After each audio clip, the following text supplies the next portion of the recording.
નમસ્કાર મિત્રો, જગા માતા. જો આપણા ફાર્મ વિઝિટે એક યુટ્યુબર આવ્યા છે, કૃષિ ગુજરાત. એમનું નામ છે અશોકભાઈ ભીમાણી.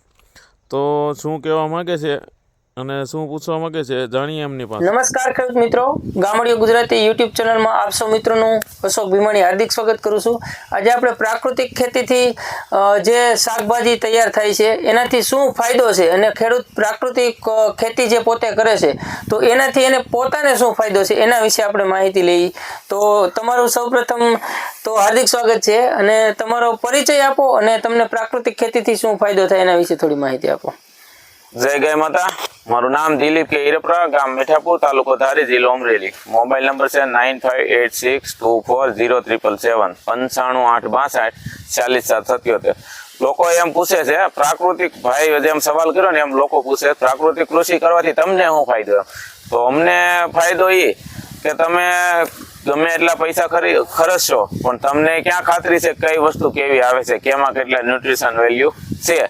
તો અમે જાતે જ ઉગાડીએ છીએ, જે તે શાકભાજી ઉગાડીએ એ પ્રાકૃતિક રીતે તૈયાર કરીએ છીએ.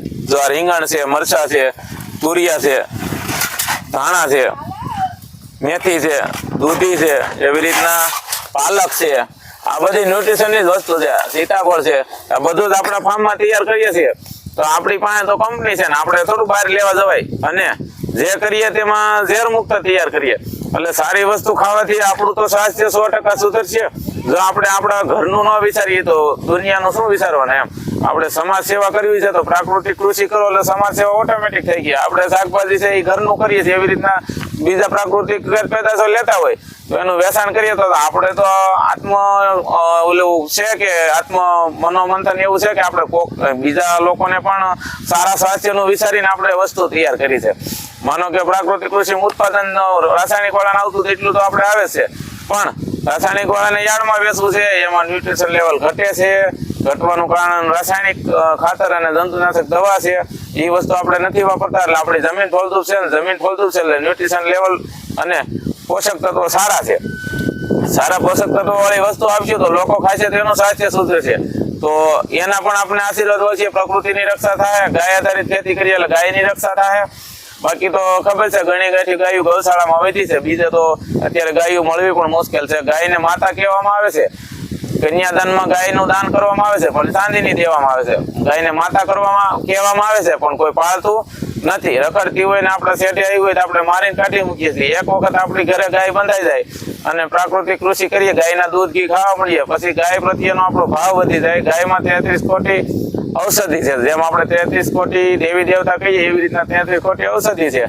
તો એ વસ્તુ આપણે ખાઈશું. ગાયનું દૂધ ખાઈ, ગાય ટૂંકમાં સરવા જતી હોય બહાર, તો આપણે ઘરે આપણે એને પાળતા હોય એટલે આપણે સૂંઘી જતી હોય ને તો દિવસ દરમિયાન એવી ઔષધિ ગોતે કે આપણા શરીરમાં જે કઈ પ્રશ્ન હોય, જે લેવલ ન્યુટ્રિશન કે જે કઈ ઘટતું હોય કે કઈ બીમારી હોય તો એ કઈ રીતના સારી થાય. એટલા માટે બહાર સરવા જાય ને જંગલમાં એવું ખાઈને આવે ગૌસરમાંથી કે એ વસ્તુ એના દૂધમાં એના ગુણ આવે ને એ આપણે ખાઈ તો આપણું સ્વાસ્થ્ય સુધરે. એટલે બીમાર પડવાનો પ્રશ્ન જ નથી રહેતો.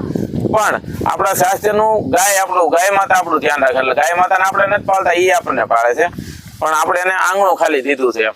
એવી રીતના ગાય આધારિત ખેતી કરવાથી આપણને ફાયદો થાય, સમાજને ફાયદો થાય, લોકોનું સ્વાસ્થ્ય સુધરે એટલે સ્વાસ્થ્ય રક્ષા, સમાજનું સ્વાસ્થ્ય સુધરે, સમાજ રક્ષા થાય. એવી રીતના પ્રકૃતિની રક્ષા થાય, કારણ કે પ્રકૃતિને ધ્યાનમાં લઈને જ આ વસ્તુ કરવામાં આવે છે. એટલે તો પ્રાકૃતિક કૃષિ કહેવામાં આવે છે.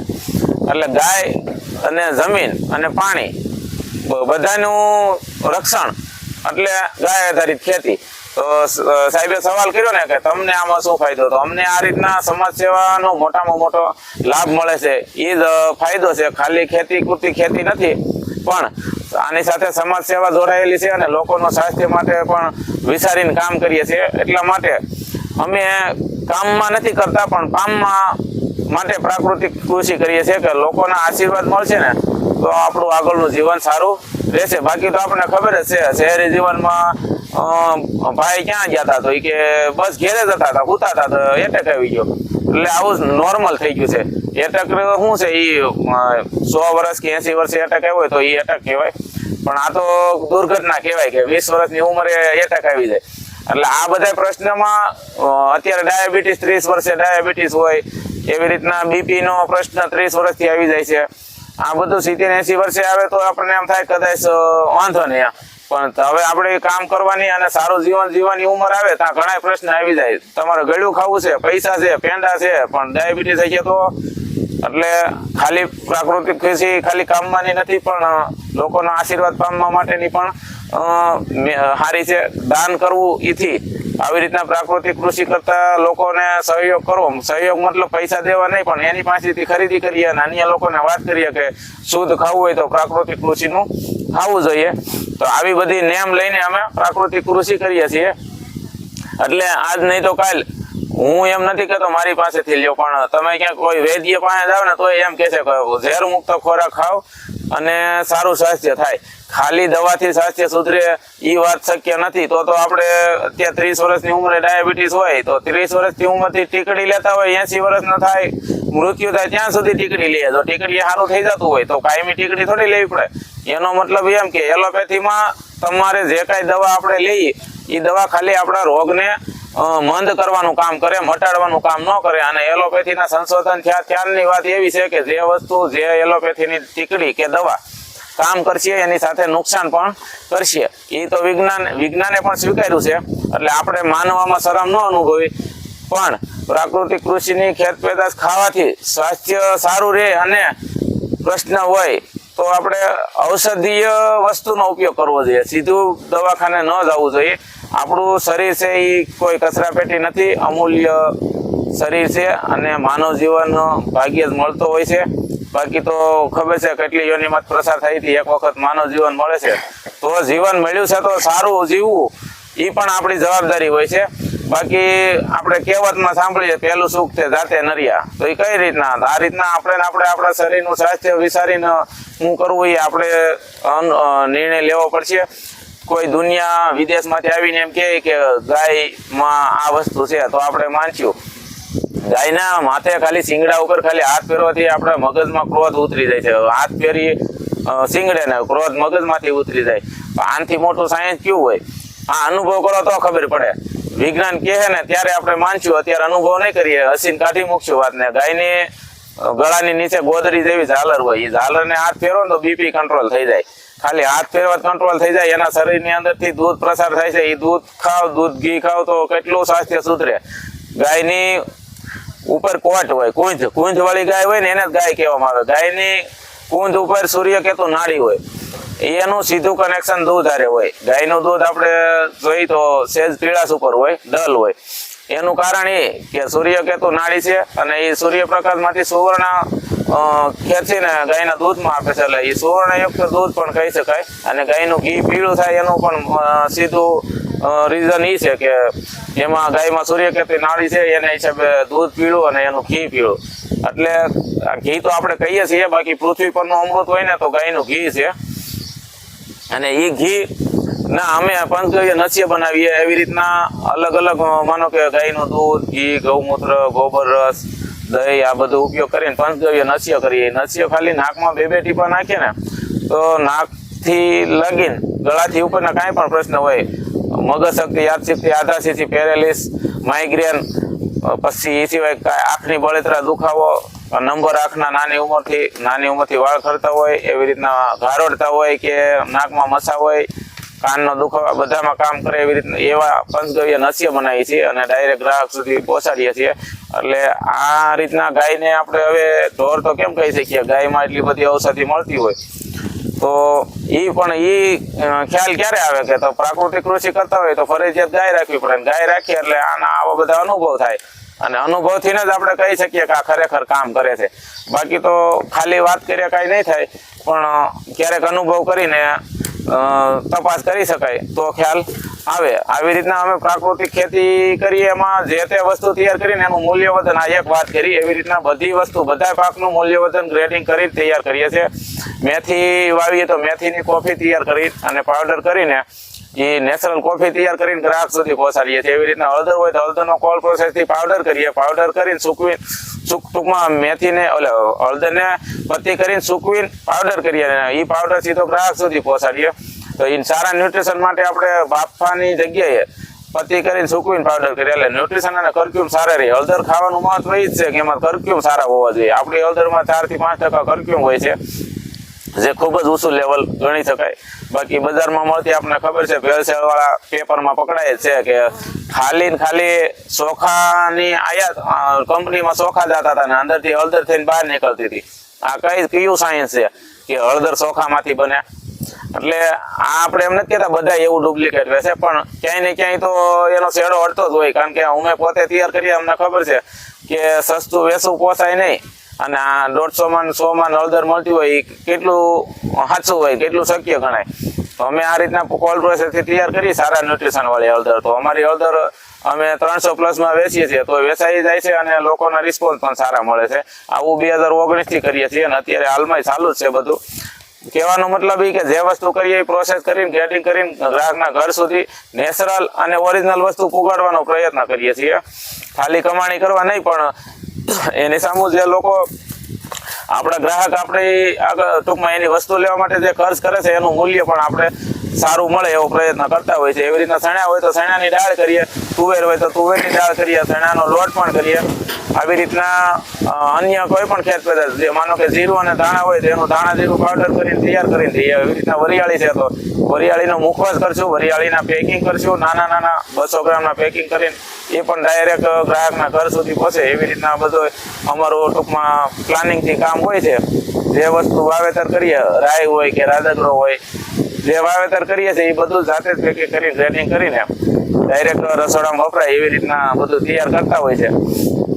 એટલે જે સાહેબે વાત કરી ફાયદાની, તો આવી રીતના અસંખ્ય ફાયદાઓ છે. આપણને ખાલી પૈસા કમાવાના ફાયદાની વાત જ નથી આમાં, પણ પૈસાની સાથે લોકોના આશીર્વાદ કઈ રીતના મળે અને સમાજનું અને પ્રકૃતિનું રક્ષણ કઈ રીતના થાય, આ બધા ટોપિકને ધ્યાનમાં લઈને કામ કરતા હોય છે. એટલે કહેવાની વાત એ છે, મુદ્દાની વાત એ છે કે સારું સ્વાસ્થ્ય હશે તો જ જીવનમાં કાંઈક આપણે કરી શકીએ. 30ની ઉંમરે એટેક આવી જાય તો તમે 30ની ઉંમર સુધી તો આમ ગણો ને તો પરીક્ષાઓ જ હોય, ત્યાર પછી સારું જીવન જીવવાની વાત હોય. તો એ સમયે એટેક આવી જાય તો આપણું જીવન ટૂંકમાં એળાઈ ગયું ગણાય. આપણે સારા કામ, માનો કે ધાર્મિક કામ ન કરી શકીએ તો જુદી વાત છે, પણ આપણું સ્વાસ્થ્ય તો પહેલું સારું હોવું જ જોઈએ ને. એમ પહેલું સુખ તે જાતે નરીએ, આપણે આપણા સ્વાસ્થ્ય માટે વિચારવું જ જોઈએ ને. એમ અત્યારે એવો ટ્રેન્ડ ચાલે છે કે જે આપણે સુગંધ સારી આવે અને સ્વાદ સારો આવે એ જ વસ્તુ ખાવી, પછી નુકસાન કેટલું કરે એ કોઈ જોતું નથી. માનો કે આપણે અત્યારે પ્રસંગમાં ખાવું હોય તો આપણને ખબર જ છે કે આમાં નુકસાન કરે એવી ઘણી વસ્તુ આવતી હોય, તો છતાંય ઓછે ખાતા હોય.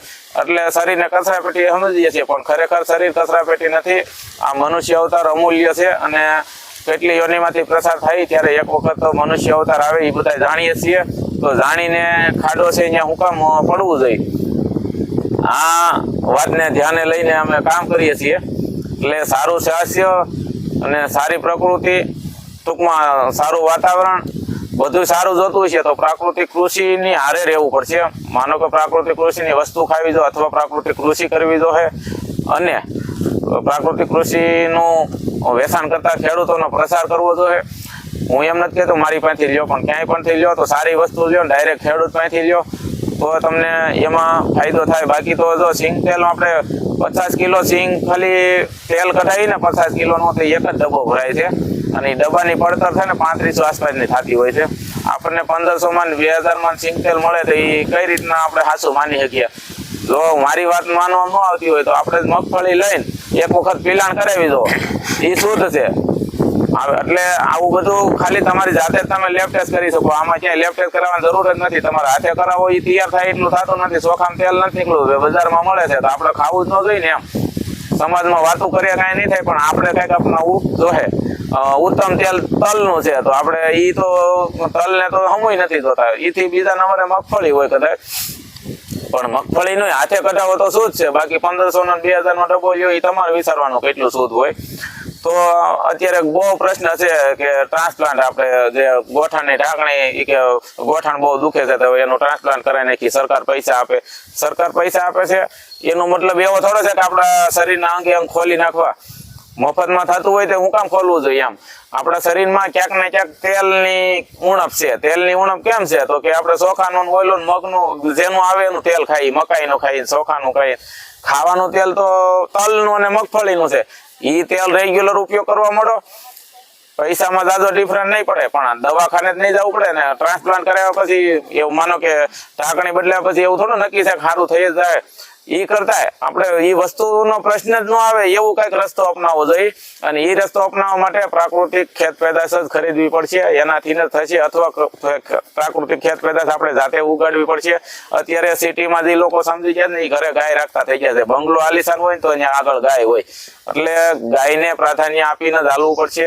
પ્રાકૃતિક કૃષિને પ્રાધાન્ય આપવું જોઈએ.